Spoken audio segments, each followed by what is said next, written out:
এটা আমাদের নোয়াখালীর শীর্ষ সন্ত্রাসী কাউয়া কাদেরের বাড়ি, যে খুনি শ্রেষ্ঠবন্দী।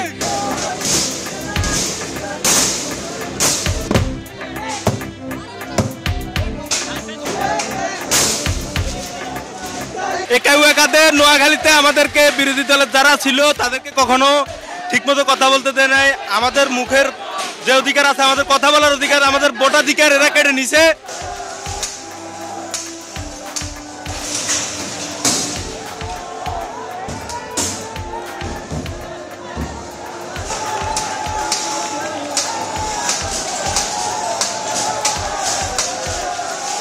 কাউয়া কাদের খ্যাত নোয়াখালীতে যে আওয়ামী লীগের সাধারণ সম্পাদক অবাদুল কাদের, এই অবাদুল কাদের বিগত 16 বছর পুরো বাংলাদেশের মানুষের উপরে নির্মম অত্যাচার করেছেন। এমনকি তারা পুলিশ এবং তাদের দলীয় নেতাকর্মীদের মাধ্যমে তাদের ভিন্ন মতে যারাই ছিল প্রত্যেকের উপরে দমন নিপীড়ন চালিয়েছে। স্পেশালি কোম্পানিগঞ্জে এই যে আমরা যদি বলি ছাত্র শিবিরের 7 জনকে এই যে আব্দুল কাদের মির্জার নেতৃত্বে শহীদ করা হয়েছে। সাতক্ষীরাতে তাদের আওয়ামী লীগের নির্দেশে অনেকের বাড়িঘর ভাঙচুর করা হয়েছে। এই যে পুরো বাংলার গত 16 বছরের মানুষের জমানো ক্ষোভ বিক্ষোভ আজকে মানুষ তাদের এই যে ভাঙচুরের মাধ্যমে তাদের ক্ষোভগুলো প্রকাশ করতেছে। সে আমাদের নোয়াখালীর না কোনো উপর করছে, কিন্তু নোয়াখালীর উল্টে আরো ক্ষতি করছে বেশি। সে নোয়াখালীর নামের জায়গায় বদনাম করছে বেশি, তার কারণ এখন পুরো নোয়াখালী জেলাকে সে কাউয়া কাদের এলাকা বলে।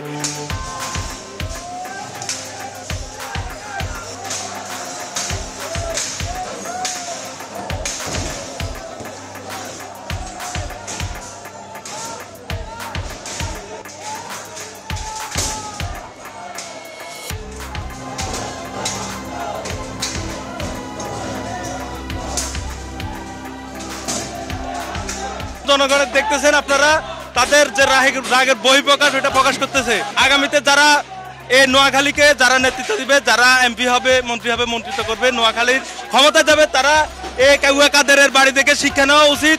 তাদেরকে আমি বলবো তারা শিক্ষা নিবে, তারা শিক্ষা নিক।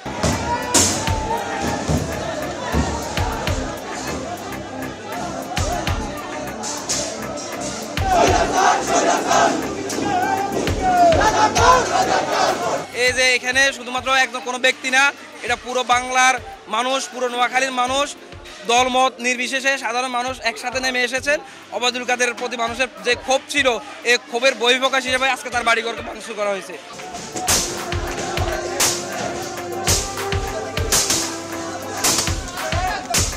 তার পুরো রাস্তা আমরা রাস্তার সাথে মিশে দেব ইনশাআল্লাহ। আমাদের নেক্সট টার্গেট হচ্ছে একরাম চৌধুরী।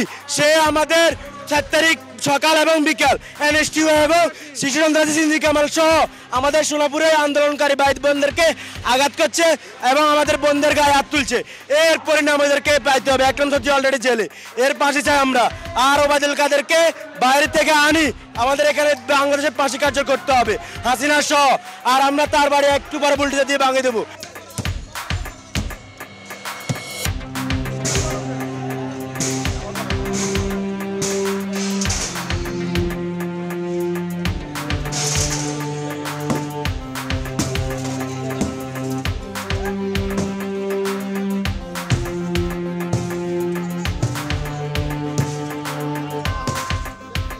আমাদের এই আন্দোলনটা হচ্ছে ফ্যাসিবাদকে আবার আরেকবার লাল কার্ড দেখানো। কারণ হচ্ছে তারা যদি মাথা ছাড়া দিয়ে উঠতে চায়, আমরা তাদেরকে এভাবে আবার প্রতিরোধ করব।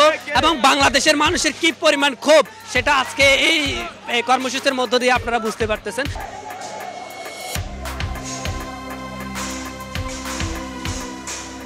আমাদের নেক্সট টার্গেট হচ্ছে একরাম চৌধুরী। আমরা আর নোয়াখালী জেলা আওয়ামী লীগের পার্টি অফিস, এটা পাবলিক টয়লেট হবে ইনশাআল্লাহ।